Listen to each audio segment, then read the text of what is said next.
여러분, 이거 아세요? 중세 수도사들이 가운데 머리만 민 이유를 말입니다.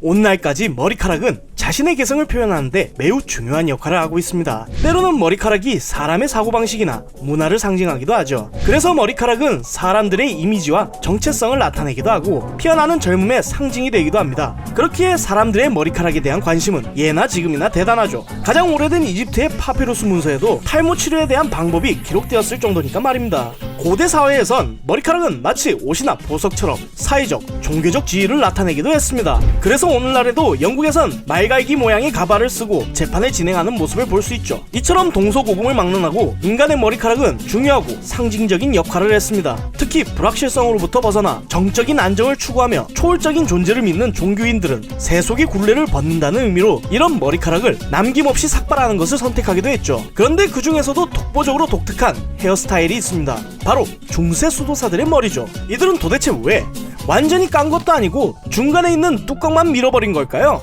가톨릭의 교황 그레고리오 7세가 1073년에 즉위하고 당시 흔들리던 교권을 바로잡기 위해 교회의 개혁을 시작하면서 성직자들의 금욕주의를 강요하기 시작했습니다. 수도사들과 사제들의 결혼을 금지했고 그 결과로 이미 결혼한 수도사들은 강제로 결별을 해야만 했죠. 그뿐만이 아니라 속세와 인연을 끊는다는 의미로 당시 최고로 존경받는 사도 바울의 머리 모양을 따라야만 했습니다.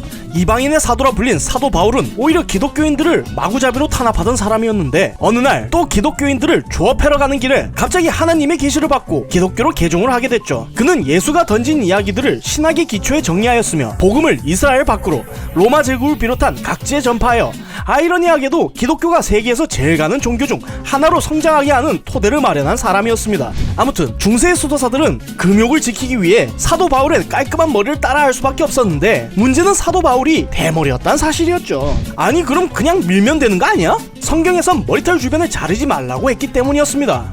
수도사들은 좀 난감해졌죠. 사도 바울을 기려 기껏 머리를 밀려고 하는데 성경에선 오히려 머리털 주변을 깎지 말라고 하니 뭐 별다른 방법이 없었죠. 그러던 와중 수도사들이 차선책으로 선택한 방법이 바로 이것이었습니다.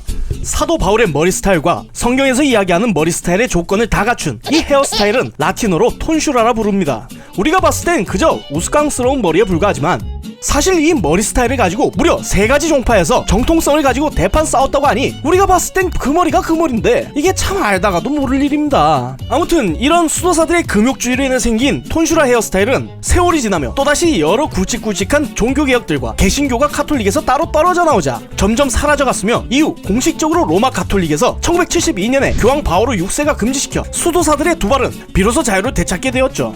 몰라도 상관없는 지식 몰상식, 다음 시간에 좀 더 재미난 이야기로 찾아뵙겠습니다. 감사합니다.